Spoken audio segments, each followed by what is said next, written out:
Welcome to Data to Decisions. In this video, I'm going to walk you through three simple Excel formulas that you can use to extract distinct or unique or duplicate lists of values from your source list of values. So let me give you an example. What you see on screen here, we have 10 rows of data. There are 7 different employees. 5 of them have only one occurrence of their name in this list. 2 employees appear more than once. In this case, distinct is the list of values which appear at least once. Unique is the list of values that appear exactly once. And duplicate is the list of values that appear more than once. Before I get into the actual method and the formula, a couple of examples where this could come in handy. Let's say you have a list of all the employee training sessions or training courses conducted and finished. In this case, if an employee has completed more than one training course, they will appear more than once in this list. In that case, if you want to find out the distinct list of employees who have taken training during the year, then you can use one of these formulas. Let me give you another example in a sales domain. If your data is order data, and if a customer made multiple orders during the year, then they will appear multiple times in this data set.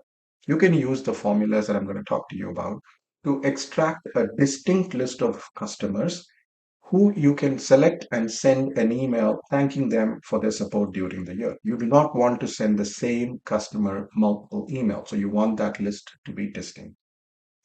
On the other hand, if you want to identify and select customers who made multiple purchases so that you can offer them a special thank you and a special coupon, you can use the formula that I'm going to you about. Now, having said that context, let's go into step by step. So I have the data input list here, which is a list of employee names.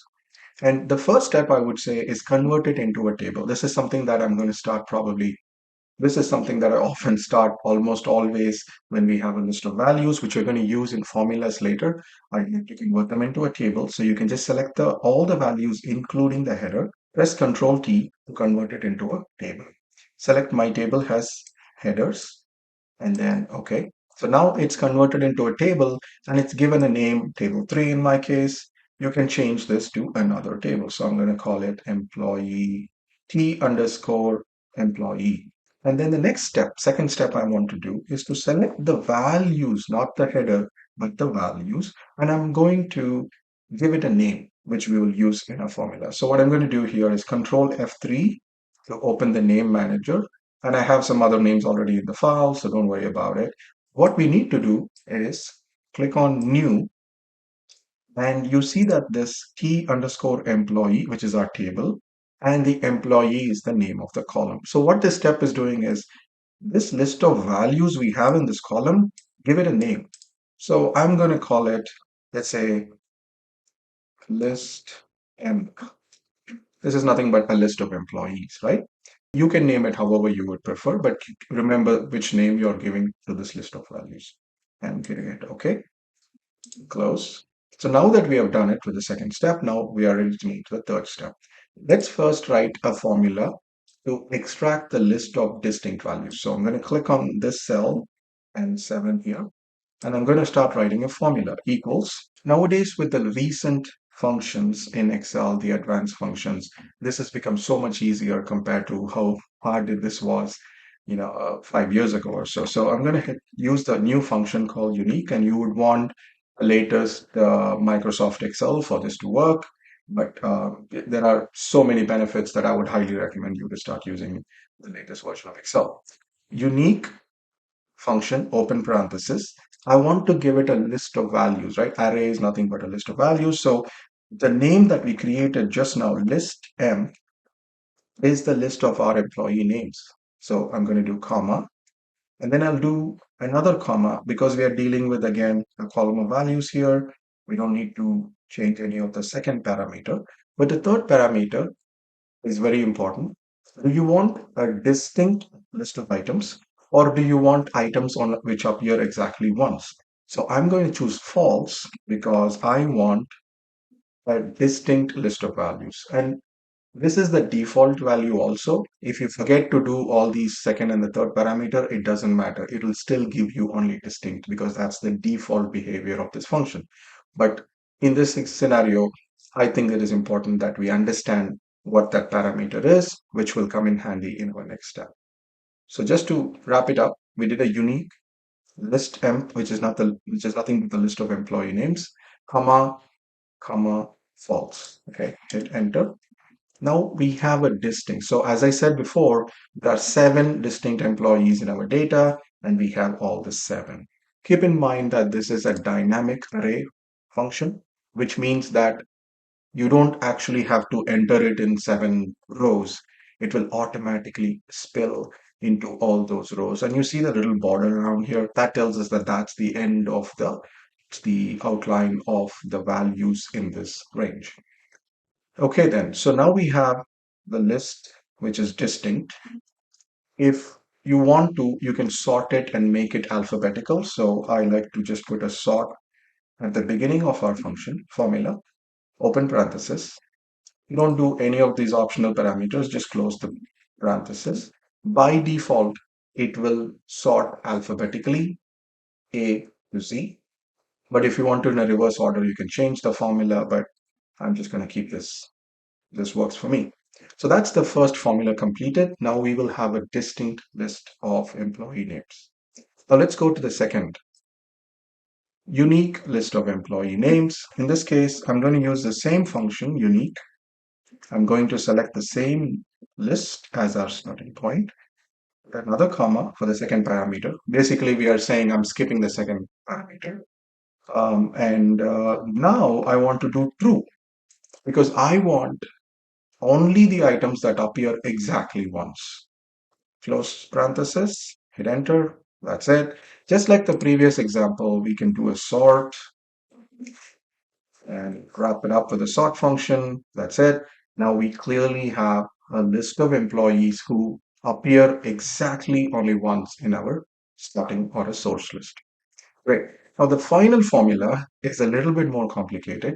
So let's start with the concept. We want to count how many times each of the values here appears in this list. So if it's counting, so we're going to do COUNTIF. And here the range is going to be our list. And the criteria is also going to be list. And it'll be clear when I show you what the values are. So COUNTIF are list of employees and the list of employees, close parenthesis, hit enter. Now what this is showing is the name William appears 2 times in this list. So that's why I see a 2. Name William again appears 2 times, so it's 2. Linda appears only once, so I see only 1. So you can see it's counting for every single value. What is the count? Great. This is good. Now I want to know only the counts where it's greater than 1, which means if it appears more than once, it's a duplicate, so more than 1. So greater than 1. So what I've done is in the formula, I've just added greater than 1. Hit enter. Now you see a lot of trues and false. So true here indicates that it appears more than once. So William, you will see that William is true, and then Stephanie is true. All the other ones are false. So far we are going in the right direction. So what we need to do now is I don't need the true and false values. I want the name of the employees. So this is where a function called filter will come in handy. So I'm going to put filter at the beginning, open parenthesis. Filter needs an array, or in this case, a list of values, right? So I'm going to say, go to our list of employees. That is where we start as an array. And now what is the condition? Condition is I want this condition, which is the count, it should be greater than 1. Close parenthesis. Hit enter. So that is super nice. So now we actually have only the employee names which appear more than once. Exactly in the right direction. Now, I don't want William to appear twice. I don't want Stephanie to appear twice. So what I can do is we already know how to get a distinct list, right? Which is put a unique function against it. And in this case, we don't need to worry about any of those parameters because by default, it will give me a distinct list. So That's it. Now I have this and I can sort it again, just like the other two formulas we did. I can wrap a sort around it. Okay, that's it. So now we have those two employee names which appear more than once. So let me just summarize this because this is a little bit longer formula. We started off with a COUNTIF. So count the number of times each value appears in the list and put a condition greater than one. And that is our filtering criteria. Now I go back to the list again, use my filter function, and then apply this condition. Then it filters me only those names. Then I apply a unique on top of that so that I don't need to see William twice. And then finally, I do a sort and make sure that whenever you open a parenthesis, you close. That's it. So once you do it a couple of times, it'll be very, very clear. But this is one way you can actually extract the list of duplicates. Just like the first formula, all of these are dynamic, so they will automatically go into these. Let's say, for example, I'm going to enter my name, hit enter. You saw that my name got automatically entered here and here, but I don't have a duplicate, so I will not be in the last list. But let's try it. I'm going to enter Dinesh again, and now I would go into the duplicate list. So the beauty of this is that you can actually, it is dynamic. So when your data expands, you don't have to come back and update the formulas. It'll always be there. So that's a benefit. The second benefit is because you're doing it via formulas, your source data still is there, and then your extracted output is also there. You don't have to modify the source, right? For example, there are methods to go and do remove duplicates via the menu. So in that method, you will actually be modifying the source data itself. Here, you can keep the source and the output both on screen at the same time. So there are benefits to this method. And again, in some cases, those menu-based or Power Query-based methods or script-based methods can be more preferred, but this is another option for you to consider. Formulas are very, very simple, very easy to remember, so you can use it again and again very effectively. Now, hopefully that's useful, and there are so many different ways to accomplish this in Excel. And if you have a more efficient method, please do share it in the comments. I look forward to learning from you. And if you have any suggestions for topics that I should be covering in the next video, please post them in the comments below. Thank you very much for watching. I'll see you soon in another video.